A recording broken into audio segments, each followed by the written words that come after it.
Bonsoir, bienvenue. Merci d'être au rendez-vous des grandes questions, votre apéro philo du samedi 19h. Ce soir, nous allons nous demander pourquoi les théories du complot fascinent-elles. On va se le demander avec Bruno Gollnisch, qui est député européen, membre du bureau politique du Front National, et puis auteur notamment, c'est un ancien universitaire qui a écrit beaucoup, La réaction, c'est la vie.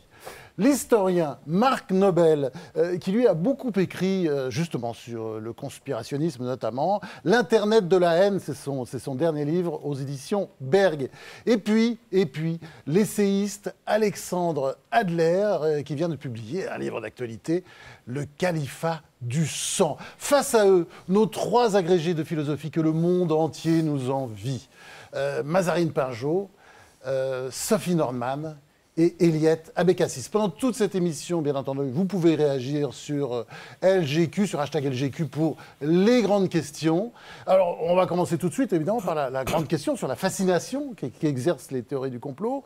Vous avez une idée de pourquoi, à ce point, le conspirationnisme s'est développé depuis une dizaine d'années ? Je ne suis pas sûr que ce soit un phénomène si récent. Je crois que les gens... Il y a toujours eu, mais il y a de plus en plus. Oui, mais je crois que c'est assez naturel. Les gens cherchent à comprendre les événements et ont le sentiment, parfois, il faut bien le dire, justifié, qu'on ne leur donne pas toujours les bonnes explications. C'est d'ailleurs ce qui souvent se révèle, mais avec un temps de retard. Mais si le complotisme s'est tellement développé ces dernières années, est-ce que ce n'est pas à cause de ça, là ?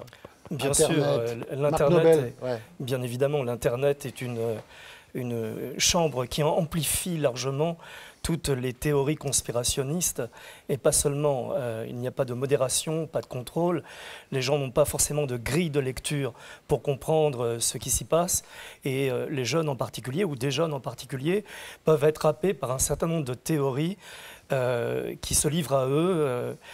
Et donc, voilà, nous avons ce constat terrifiant d'un Internet qui peut être pour le bien comme pour le mal. Alors, l'idée de la théorie du complot, c'est quand même que rien n'est arrivé par accident. Hein. Il y a toujours des forces obscures qui ont tout organisé, c'est bien ça. C'est la première grande caractéristique. Évidemment. Et ça ne date pas d'aujourd'hui. Un conspirationniste, c'est quelqu'un qui pense que les événements sont cachés, sont truqués, que l'on nous ment.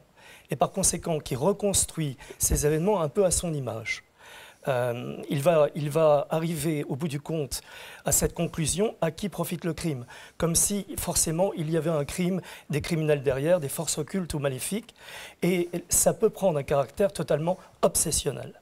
Et il se marre, Bruno Gollnisch, parce que vous n'êtes pas d'accord. Oui, parce que est-ce qu'il faut en conclure que rien n'est jamais caché, qu'il n'y a jamais de crime je ne crois pas. Je ne crois pas que M. Nobel nous disait ça. Donc je crois qu'il faut se garder de deux écueils. Le premier, c'est de voir des complots absolument partout. Bon. Mais le deuxième, ce serait aussi de stigmatiser ceux qui pensent qu'il arrive quand même que des groupes humains s'agrègent et défendent leurs intérêts d'une façon qui est plus efficace, et elle est discrète, voire secrète. C'est le cas d'ailleurs des États avec leurs services secrets, par exemple. Alors vous, justement, qui êtes très proche des services secrets. Hein. Ah oui, non. Vous avez écrit beaucoup de livres sur la CIA, autour de la CIA. Non, attendez.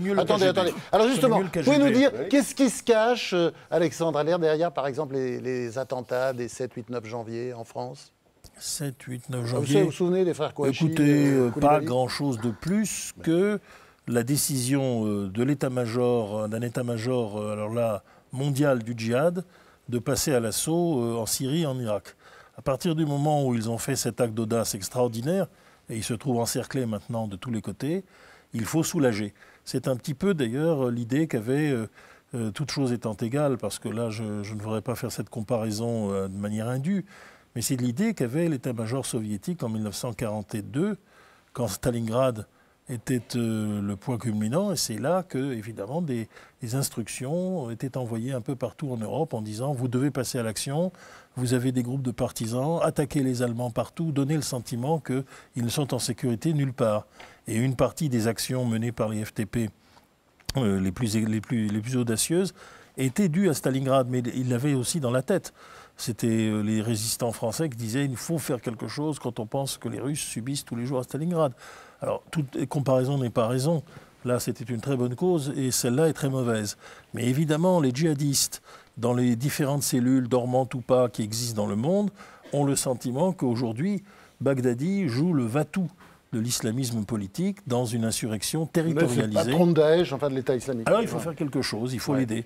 Et alors là, l'aider, il y a des gens qui se portent volontaires, d'autres qui sont incités à le faire, mais il y a effectivement une circulation. Alors je prendrai le Donc célèbre... pas de complot alors. Oui et non. Mais je prendrai le célèbre mot de Kissinger, même les paranoïaques ont des ennemis, donc il arrive effectivement que les complots existent. Je dirais que les complots sont inversement proportionnels au degré de liberté politique. Alors, Plus les il y a de la Illuminati, liberté... est-ce que vous les voyez derrière tout ça, par exemple? Vous voyez, on a une chouette derrière, parce qu'il paraît qu'il y a toujours des chouettes partout. Les Illuminati sont une folie américaine. Oui, c'est un ordre donc, qui a été créé en Bavière en 1776 et supprimé, soi-disant, en 1784, mais il paraît que Rihanna, Beyoncé, Lady Gaga, il paraît que tout le monde est là-dedans. Expliquons-nous en 2 mots. Les Illuminati, c'était une petite tendance maçonnique d'extrême gauche. C'était la première extrême gauche du XVIIIe siècle, créée par un ancien jésuite, Adam Weishaupt, lui-même juif converti, et qui était d'un anticléricalisme virulent.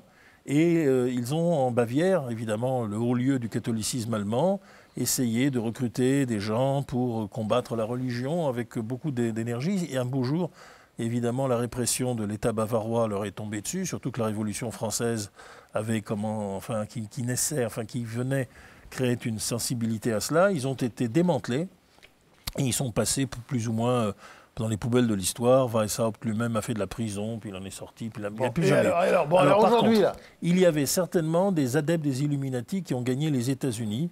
Et alors, à partir de là, commence l'idée du complot maçonnique que l'abbé Baruel avait développé au XVIIIe siècle contre la Révolution française. Donc, il y a aussi une franc-maçonnerie américaine qui a pour point de naissance essentiellement les grandes universités et qui initie des gens qui ensuite deviennent une espèce de groupe qui s'empare du pouvoir. Il y en a un autour de la table ici, là? George Bush, par exemple, parce qu'il a fait Yale. Et alors Yale, il y a une association qui s'appelle Skull and Bones, le crâne et les os, qui représente donc un crâne et puis des os entrecroisés, qui est en fait un rite maçonnique traditionnel où on pense à la mort juste avant l'initiation. Et ce groupe, effectivement, qui n'est plus maçonnique, a eu beaucoup d'adeptes, dont on trouve beaucoup de membres dans la CIA et dans l'establishment, dont les Bush, de père en fils.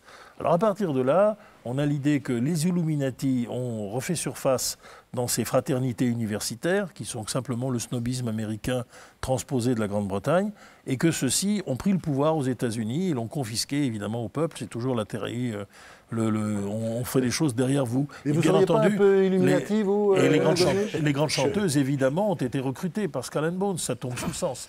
Je suis moins savant là-dessus que M. Adler, mais... C'est un vrai livre vivant. Voyez, attendez, on a parlé auparavant, par exemple, des frères Kouachi, responsables de ces atroces assassinats. Voilà un journal que vous connaissez bien, monsieur Gisbert, ça s'appelle Le Nouvel Observateur. Il ne passe pas pour fanatique du complotisme. Non, il n'est pas d'accord. Alexandre Adler n'est pas d'accord. Attendez, je lis juste une phrase, si vous me le permettez. C'est désormais une certitude. Les tueurs de Charlie Hebdo et de l'Hypercacher n'ont pas préparé les attentats seuls. Qui les a aidés? Point d'interrogation. Avec quel argent? Point d'interrogation. Quelles armes? Point d'interrogation. Récit exclusif, etc. Ouais, mais attendez, le Mossad n'a rien à voir là-dedans. Hein. C'est vraisemblablement c'est l'État islamique qui est là-dedans derrière. Bien sûr, c'est Daesh. Je ne sais pas. Je vais vous introduire un concept du KGB. Les révélations du Nouvel Observateur. Je dis que c'est une démarche assez naturelle que de se dire que derrière un événement tel que celui-ci, eh bien, il peut y avoir une organisation, des organisations cachées, des intérêts cachés. Justement, on va en venir à vous, Bruno Gollnisch, autour du thème douter. Est-ce que ce n'est pas déjà être complotiste? Évidemment non.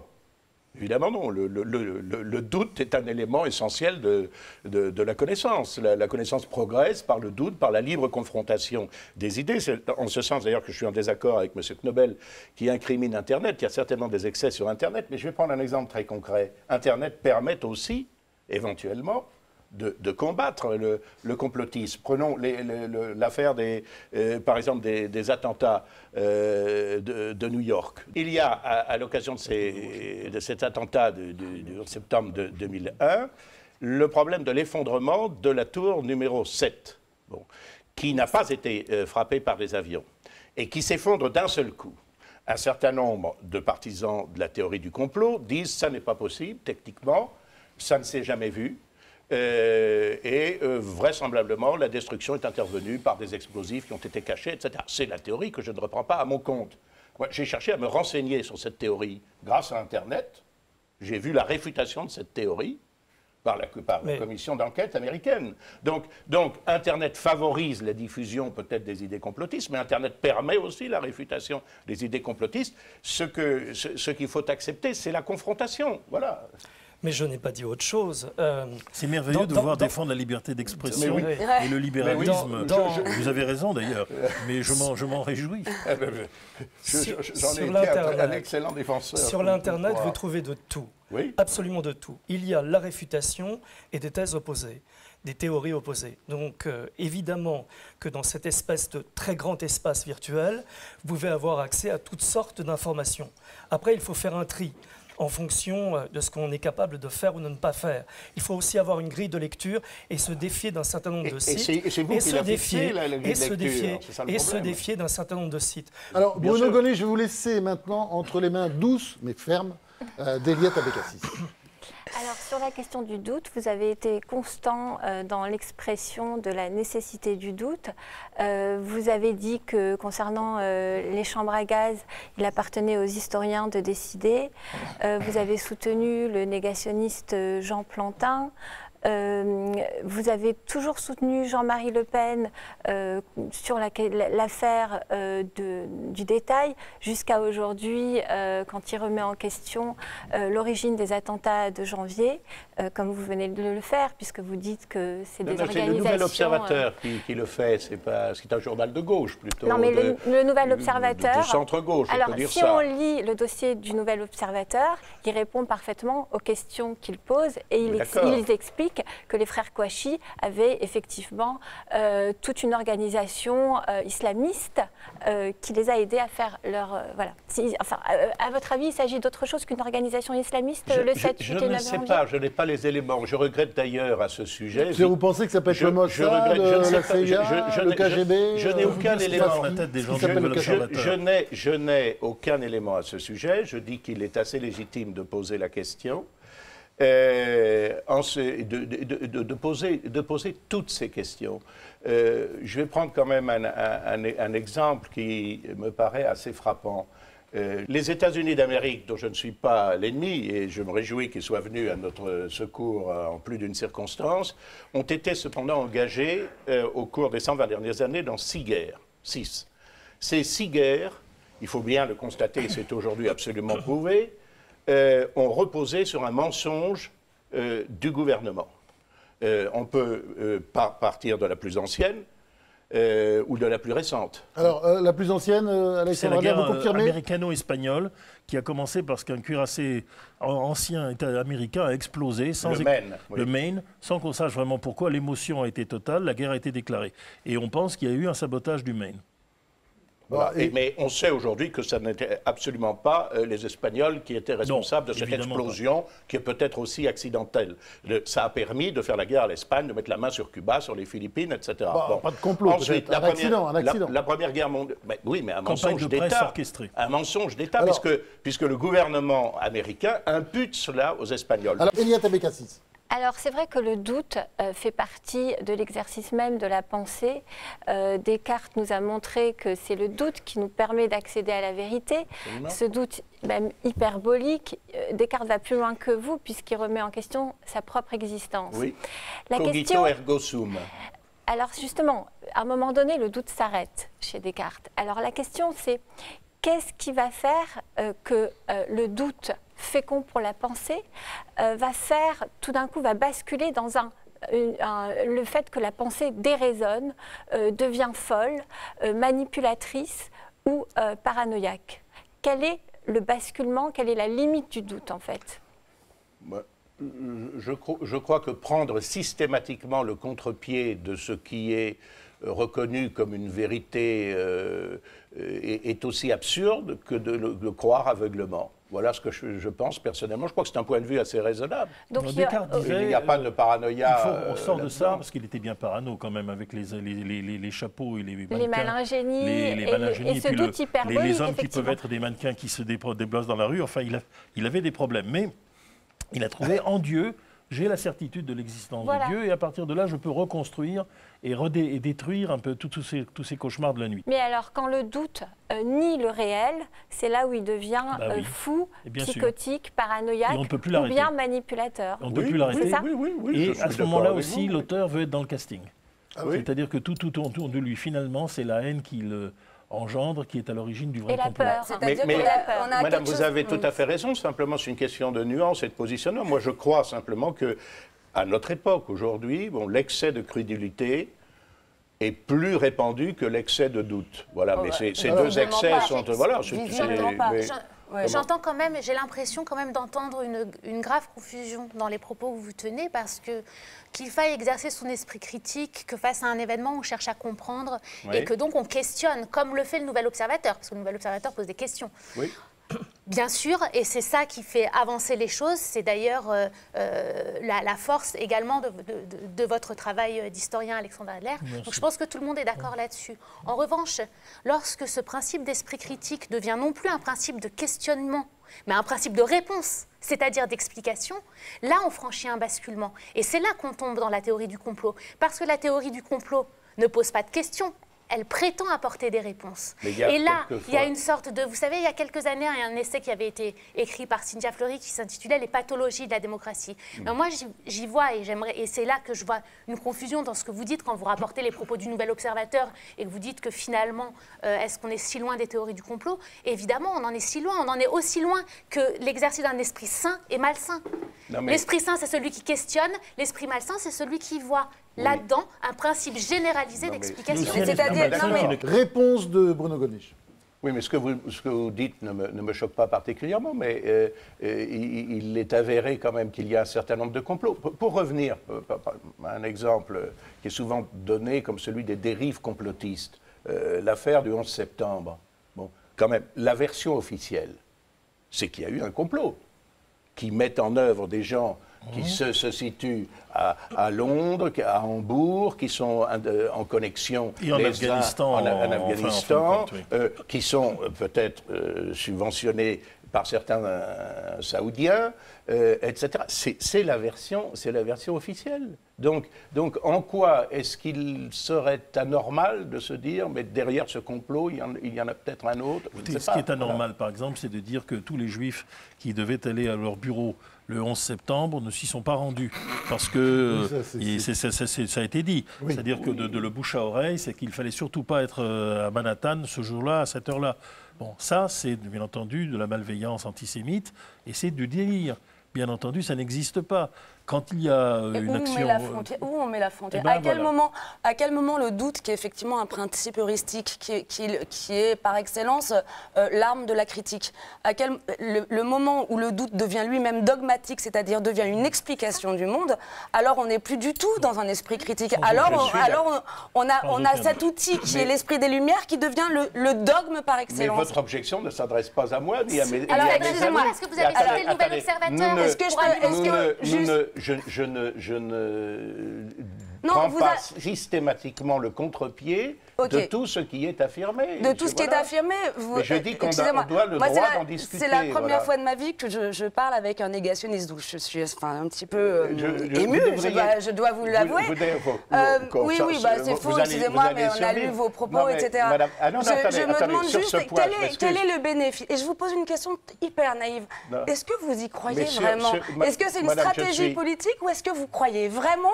que les chambres à gaz, quand même, doivent être Vous- encore vous questionnées m'avez- par les historiens J'aimerais vraiment savoir, j'aimerais vraiment comprendre Vous m'avez- comment faire de la politique en falsifiant l'histoire. Vraiment, je vous pose naïvement la question. Vous m'avez appliqué une épithète qui a servi à me persécuter pendant des années. Bah, Voyez, excusez-moi, attendez, mais vous avez un petit peu donné Attendez. le Non, bâton non. pour vous faire battre. Ah bon, de dire que les historiens doivent faire leur métier, bon, et que Parce les que- gars- parce qu'ils attendez, ne le font attendez, pas. attendez, C'est un complot attendez, contre vous, sans attendez, doute.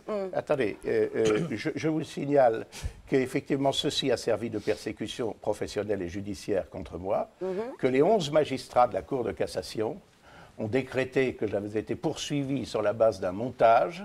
Et que même ainsi articulé, mes propos ne tombaient pas sous le coup de la loi. Donc je n'ai jamais... Attendez, donc, je ne vous ferai pas de procès, je vous rassure.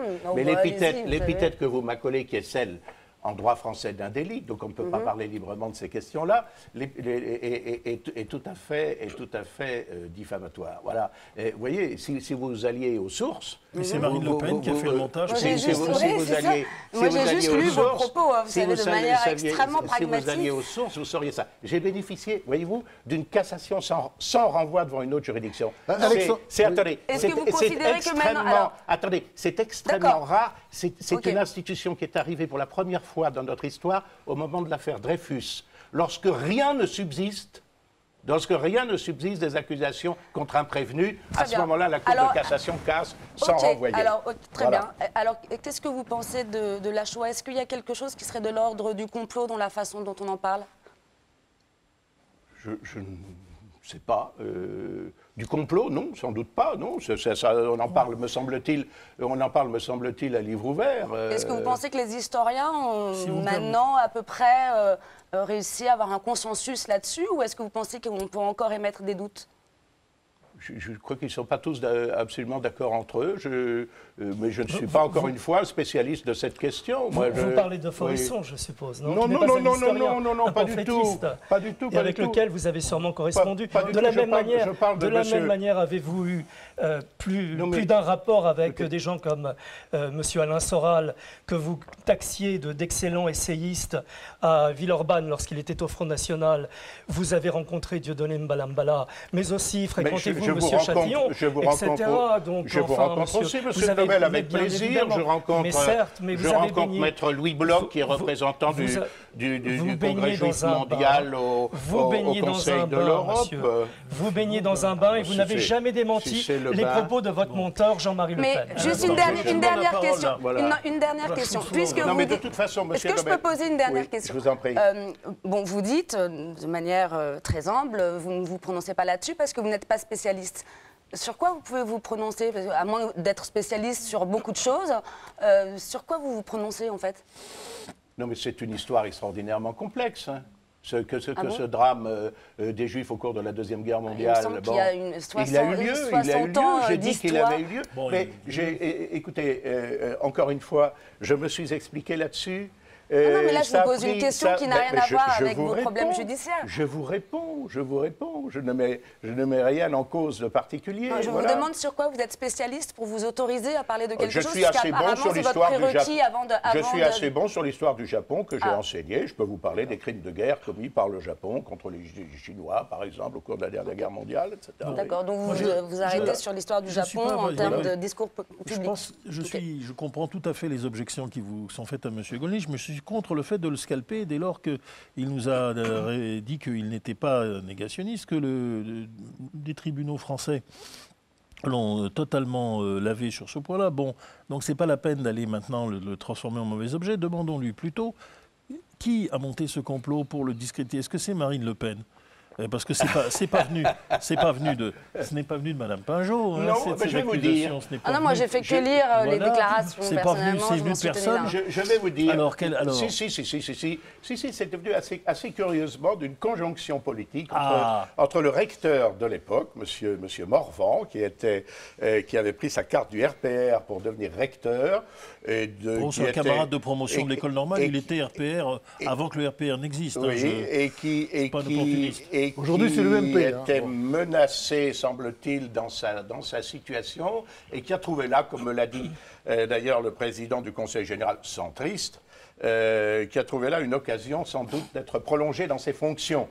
Car si on l'avait débarqué, eh bien, on aurait dit, ben voilà, on sanctionne le recteur pour donner raison à Gollnisch. Voilà. Est-ce que vous pensez que Marine Le Pen est gênée par vous, étant donné qu'elle a une stratégie maintenant de dédiabolisation de l'extrême droite et que vous gênez son discours, son plan de communication en fait?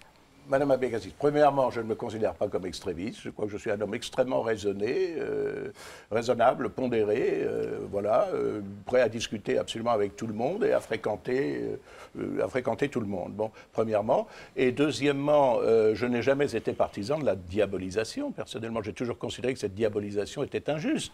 Je suis tout à fait d'accord avec la dédiabolisation. Mais voilà un conspirationnisme qui n'inquiétait personne quand on parlait du Front National, quand on le présentait comme une bête immonde, un mufle hideux, etc. Quand l'équipe de Charlie Hebdo organisait une pétition pour demander son interdiction, sans doute au nom de la défense de la liberté d'expression, les journalistes allant apporter une pétition au ministère de l'Intérieur pour demander l'interdiction d'un grand parti politique. Enfin, il y a bien quand même deux discours. Il y a le discours là de Le Pen père qui est très tendancieux, enfin plus que tendancieux, et puis le discours de opinion, Le Pen fille qui est tendance affirmée même. Qui est gêné par le discours du père et le vôtre. Non mais on ne fait pas ici la kremlinologie, si j'ose dire, on fait tout, hein, tout est Front ouvert, National. tout est Vous ouvert, savez, tout est la ouvert. montre tautologie. Alors, on va passer à Marc Noppel, qui est historien, qui est lui aussi un livre vivant, parce qu'il a beaucoup travaillé, notamment sur Internet, tout ce qui se passe sur Internet. Il est directeur des études au Conseil représentatif des institutions juives de France, c'est-à-dire le CRIF. Il a publié L'Internet de la haine, qui est un livre absolument passionnant, parce qu'on se rend compte là, sur le net, il y a un nombre de zarabis, de dingos absolument incroyable. C'est Voyage chez les fous, ça pourrait sous-titrer votre livre. Alors, à quelle théorie du complot êtes-vous le plus souvent confronté dans vos recherches, Marc Noppel? Alors, pour répondre à votre question, j'ai cherché ces derniers jours ce que l'on avait publié sur un certain nombre de sites Internet dont je ne donnerai pas forcément les noms parce que je n'ai pas envie de leur faire de la publicité, autour de théories complotistes. Je voudrais prendre quelques exemples. Sur un certain nombre de sites, on se gausse de ce que le président Maduro a dit il y a quelques jours, selon lequel les Américains auraient voulu bombarder son palais présidentiel, la télévision vénézuélienne. Alors lui, c'est le président du Venezuela. Il est un peu particulier. Et également le ministère de la Défense au Venezuela.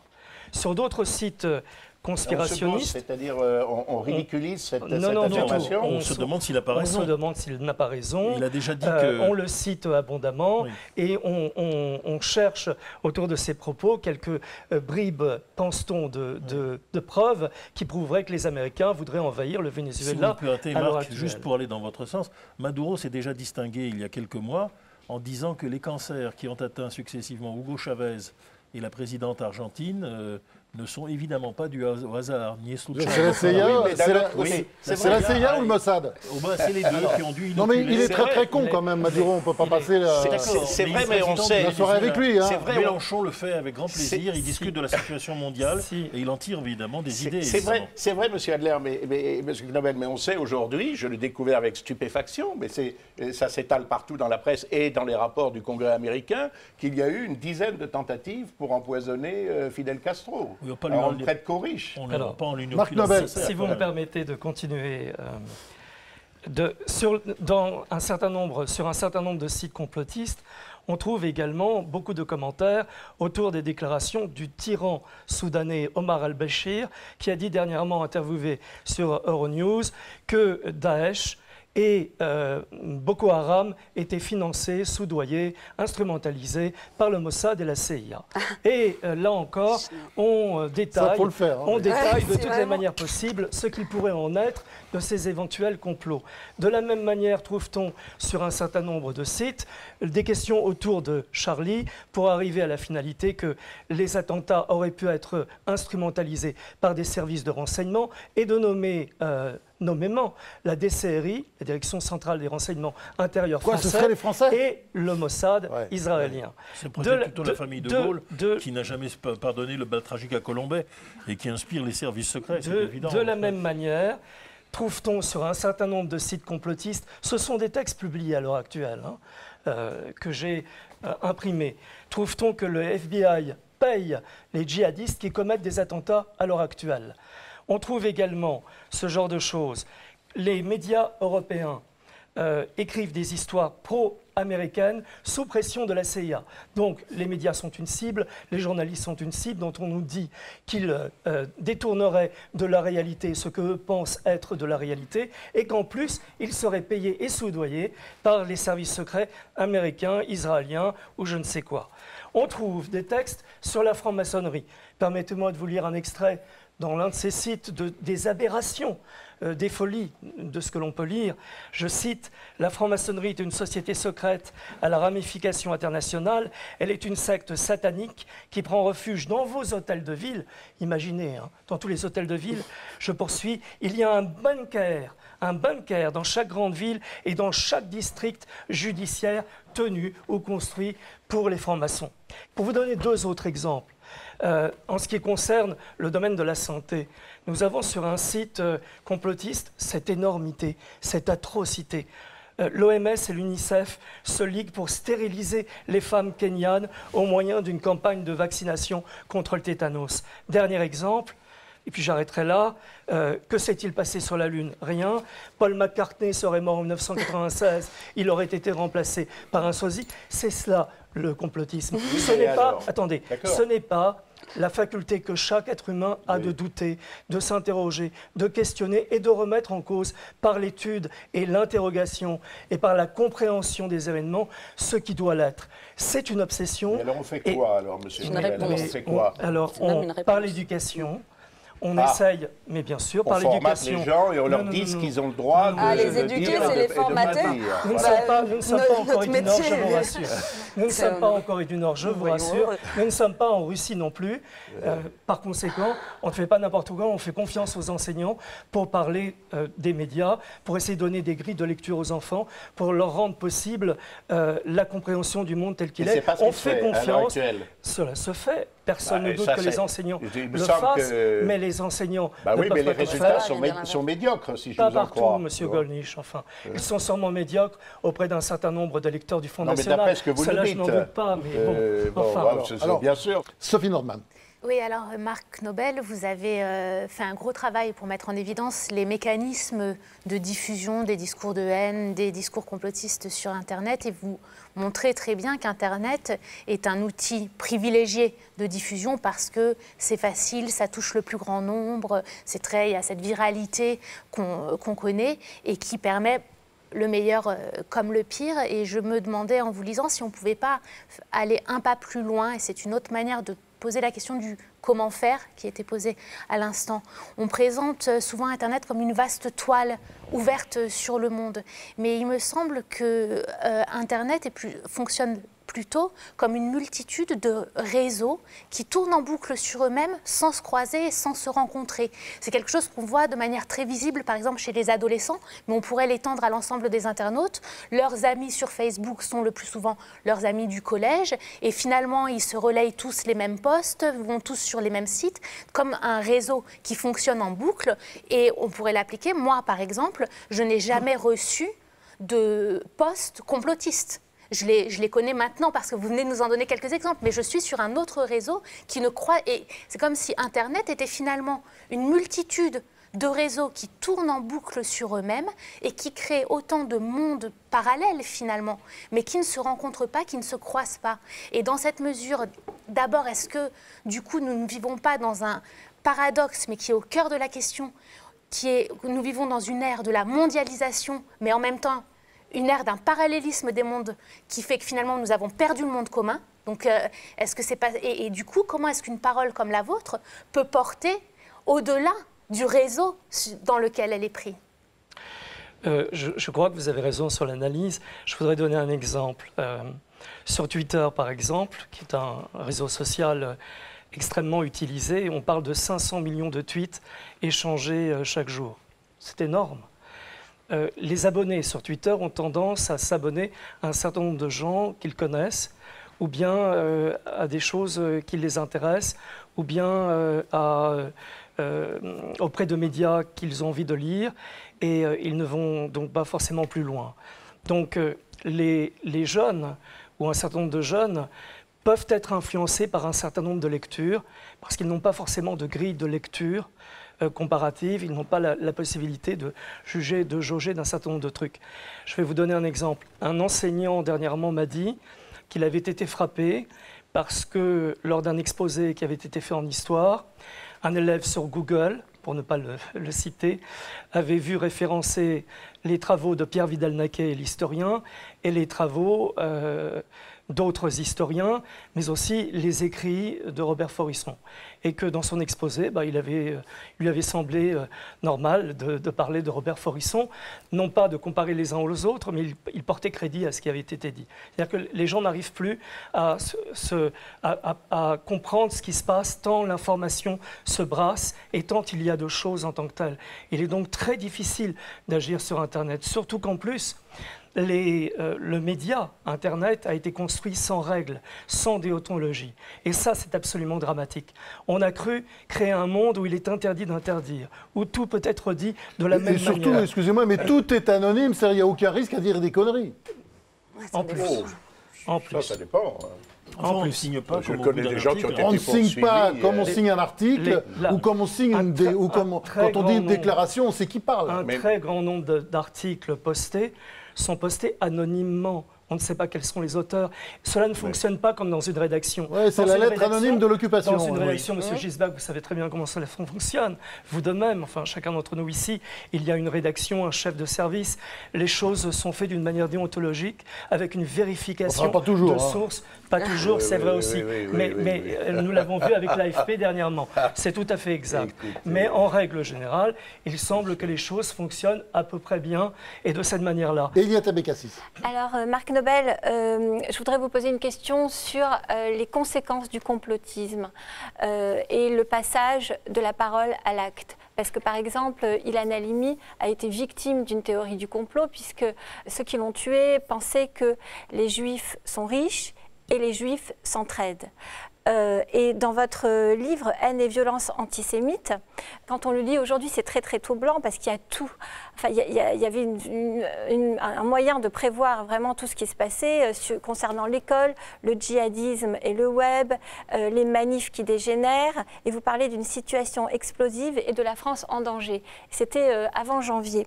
Alors, le complotisme mène à des actes et à des actes terribles, à des tueries. Comment faire en sorte de surveiller ou d'empêcher la diffusion des théories conspirationnisme, puisqu'on sait maintenant qu'elles ont des conséquences tragiques? En ce qui concerne le meurtre d'Ilan Halimi en 2006, Ilan Halimi a été la victime de stéréotypes qui ont la vie dure, selon lesquels, pour le gang qui l'a kidnappé, il suffisait de kidnapper un juif, on demanderait une rançon et les Juifs solidaires paieraient cette rançon.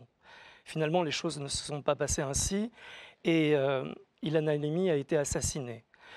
La question que vous me posez porte sur les stéréotypes. Comment lutter contre les stéréotypes? Je crois en la mission éducatrice de l'école. Je pense que ce genre de choses doivent être vues dans les écoles. Forcément, quand on parle d'inégalité des races, c'est ce que j'entends de temps à autre, on ne peut pas lutter efficacement contre les stéréotypes. Les stéréotypes sont extrêmement dangereux et ils peuvent conduire au crime. Et il importe que les enseignants, les éducateurs, les associations, les politiques, les journalistes reviennent sur la dangerosité qu'il y a avec cette survivance de stéréotypes qui pousse au crime en tant que tel. C'est un vrai travail qui doit être effectué en la matière. Et peut-être une régulation du net? La régulation du net, vous savez, moi je m'en réfère à la loi, malgré ce qu'a pu dire mon voisin de gauche, qui en fait n'est pas vraiment de gauche. Je m'en réfère à la loi existe, elle a été pensée pour rappeler un grand principe. En France, le racisme n'est pas une opinion, c'est un délit. Oui, mais il vous suffit ensuite de qualifier de raciste ce qui vous gêne. Moi, ce qui vous gêne ou ce qui ne vous convient pas. Et à ce moment-là, évidemment, faites confiance en la c'est justice très du peuple facile. français. Oh, je n'ai aucune confiance dans la justice de mon pays. Mais regardez, elle vous a en dépit du fait qu'elle m'est innocentée, mais tardivement. Monsieur Gollnisch, les magistrats ne sont pas au service de quelque intérêt étatique, je crois, et de quelques sociétés secrètes. Vous n'êtes pas au courant, par exemple, de ce que, par exemple, un grand syndicat... Oui, je vais vous informer. Je vais vous informer. Vous voyez, même à mon contact, vous allez beaucoup beaucoup apprendre. Ah bah, je Vous n'en n'êtes doute pas au pas. courant, par exemple, qu'il y a un grand syndicat de magistrats qui, dans sa permanence, affichait ce qu'ils ont appelé élégamment le mur des cons, à savoir un certain nombre de personnalités qui leur déplaisaient, y compris d'ailleurs des parents, par exemple, d'une jeune fille abominablement assassinée. Vous n'êtes pas au courant de ça. Par exemple, que le syndicat de la magistrature avait comme mot d'ordre... Qu'est-ce que vous en déduisez? Que tous les magistrats procèdent de la même manière? Non, j'en déduis que Que les magistrats de gauche sont tous des criminels? C'est quoi votre problème, monsieur Gollnisch? Non, mon problème, c'est la partialité. Mon problème, c'est la partialité de certains magistrats. Ça existe, ça. Bon, on en vient maintenant à l'homme qui sait à peu près tout sur tout. Oui, oui.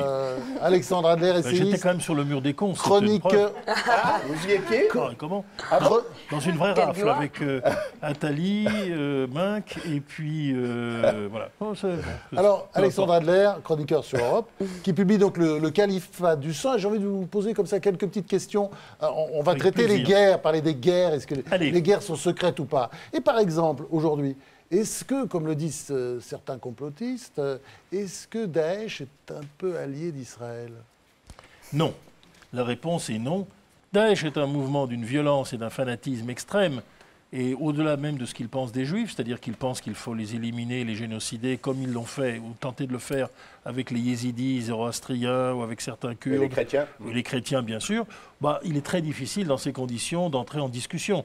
Maintenant, bien entendu, il peut arriver qu'on arrive à manipuler, mais ce sont des choses beaucoup plus limitées qu'on imagine. Autre question, est-ce que la Turquie manipule Daesh contre les Kurdes, comme ça a beaucoup été dit? En tout cas, ça n'a pas gêné Erdogan de voir Kobané assiégé. Donc le président turc, oui. ça l'arrange l'État islamique à côté. Ils ont une certaine complaisance. C'est plus large que cela. Erdogan et son ministre Davutoglu sont des gens très très proches des frères musulmans, d'autant plus que les dirigeants des frères musulmans égyptiens sont maintenant réfugiés en Turquie et qu'ils font caisse commune, familiale. Donc ils apprécient que Daesh, l'État islamique, zigouille les Kurdes à côté. Oui, bien sûr. Ils n'aiment pas beaucoup Daesh dans le détail, mais pour l'essentiel, c'est un allié. Donc les complotistes ont parfois raison. C'est pas C'est cela. pas un complot. Si vous voulez, voilà, le problème, si je peux répondre à François Olivier, voilà, c'est simple. Les agents de renseignement sont amenés à comploter d'une manière ou d'une autre, c'est une partie de leur travail. Certains, beaucoup d'entre eux, n'ont pas l'intelligence pour comprendre que c'est un aspect tout à fait limité d'une question, et ils donnent à cette affaire une importance extraordinaire, comme celui qui avait écrit « La guerre a été gagnée en Suisse » parce qu'il y avait des réseaux de renseignement en Suisse pendant la Seconde Guerre mondiale. C'est pas gentil pour les fantassins de Stalingrad ou pour les gens du débarquement, et surtout c'est faux. Et ça, c'est les professionnels du renseignement se gonflent et gonflent leur importance de manière très exagérée. Cela dit, bien sûr, il existe des choses qui sont de cet ordre, souvent limitées. Alors, une petite question de ce genre-là aussi. Est-ce que le Qatar et l'Arabie Saoudite financent, aident, appuient Daesh, l'État islamique? C'est la question du Nouvel Observateur. Pourquoi le Nouvel Observateur fait-il une page entière sur les complicités, alors que d'habitude, il aimait plutôt les théories du loup solitaire qui disait « circuler, il n'y a rien à voir ». C'est qu'ils se disent qu'en fouillant, on va trouver des gens qui ne sont pas si loin du Qatar. Et comme Nicolas Sarkozy a de bonnes relations avec le Qatar, on va lui accrocher encore ce poisson dans le dos. C'est ça qu'ils veulent. Mais en fait, en réalité, le Qatar est un peu plus prudent depuis la chute du ministre des Affaires étrangères et Premier ministre Ben Jassem, qui était très excité. Et ils font des coups en dessous, mais peut-être pas aussi grave que cela. Cela dit, par exemple, à Tombouctou, on a vu des émissaires du Qatar prendre langue avec les djihadistes pour leur proposer une aide. Donc ça peut parfaitement se faire, mais le Qatar est plutôt spécialisé dans les frères musulmans, c'est-à-dire le mainstream de l'islamisme. Les djihadistes, c'est un peu dangereux, mais c'est possible. Et bien entendu, l'Arabie Saoudite, mais là ils ont un alibi en béton armé, disent, vous savez, il y a tellement de princes, il y a 28 000 princes en Arabie Saoudite. Beaucoup ont beaucoup d'argent et on ne peut pas les contrôler tous. Il y en a qui font des choses que nous déplorons et qui parfois se retournent contre nous. Alors une partie de cette déclaration est vraie et une partie est fausse. C'est ça où le doute commence. Où commence la vérité de cette assertion et où commencent les mensonges, car on laisse faire. J'ai cru un instant que M. Adler allait accuser le Nouvel Observateur de conspirationnisme pour nuire à Nicolas Sarkozy. Mais pour revenir à la question sur les guerres, par exemple, il y a quelque chose de tout à fait intéressant, c'est l'émergence du mouvement écologiste. Bien sûr, il y a des causes réelles, bien sûr, il y a des doctrines. C'est un complot?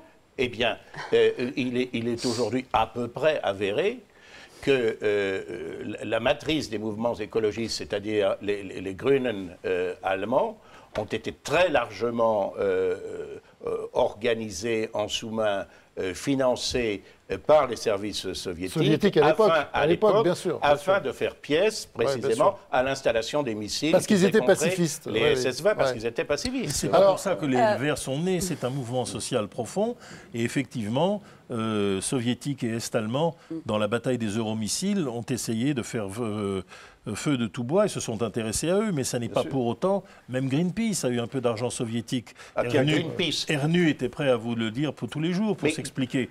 Mais bien entendu, ce n'est pas ça le fond. Alexandre Adler, c'est Mazarine Pinjot qui va vous interroger maintenant. Oui, j'ai l'impression que depuis le début de cette émission, on confond un peu des questions terminologiques, et notamment le complot avec des stratégies géopolitiques ou une lisibilité géopolitique, ce que vous faites admirablement dans votre travail sur le califat du sang, où vous mettez en perspective Daesh avec l'année 42-43, effectivement, le Troisième Reich, où on a l'impression qu'il est au moment de sa flamboyance, alors qu'en réalité, c'est le début du déclin. Voilà. Donc c'est un argument tout à fait contre-intuitif, intéressant, et qui permet d'apporter une lisibilité, grâce notamment à votre étude des alliances, certes des alliances secrètes et encore invisibles, mais invisibles parce qu'elles ne sont pas encore sous le feu des projecteurs.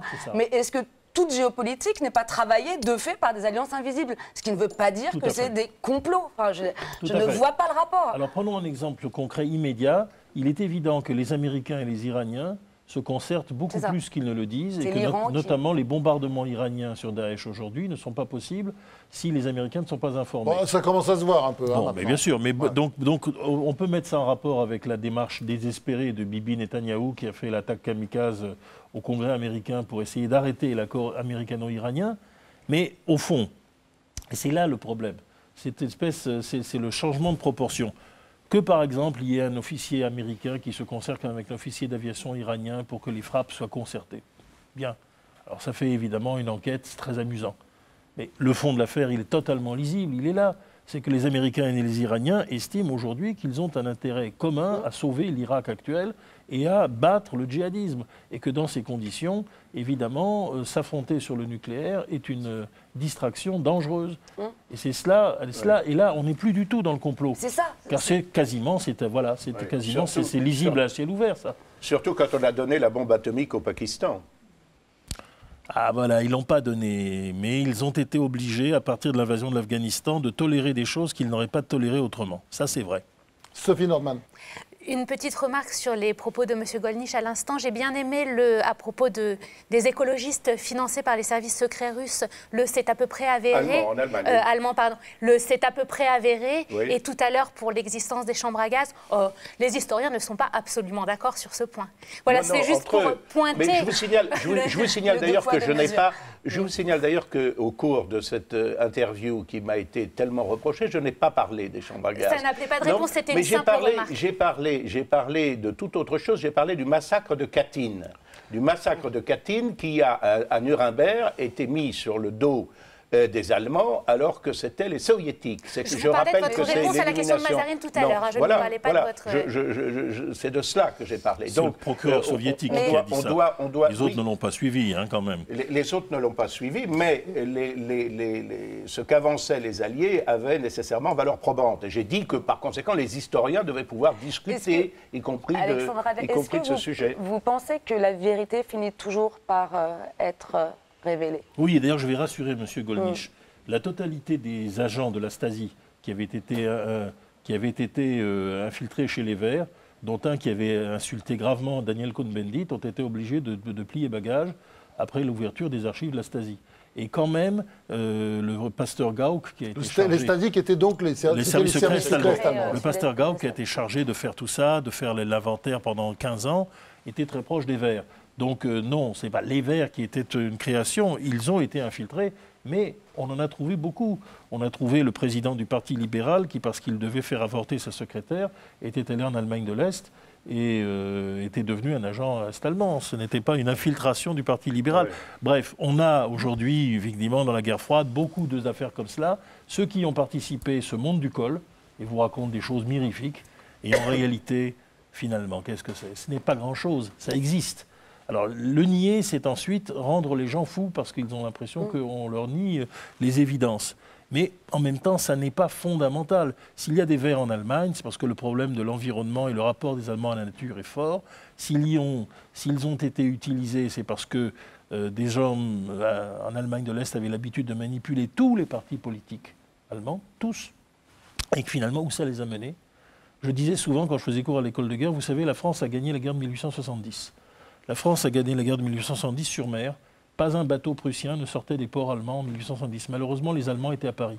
Eh bien, les guerres ne se mènent pas par le renseignement. Elles se mènent sur les vraies guerres. Et on peut avoir tout le renseignement qu'on veut. Ça n'est pas grand-chose. Je dis ça, j'ai beaucoup de respect pour des gens qui ont passé leur vie dans le renseignement.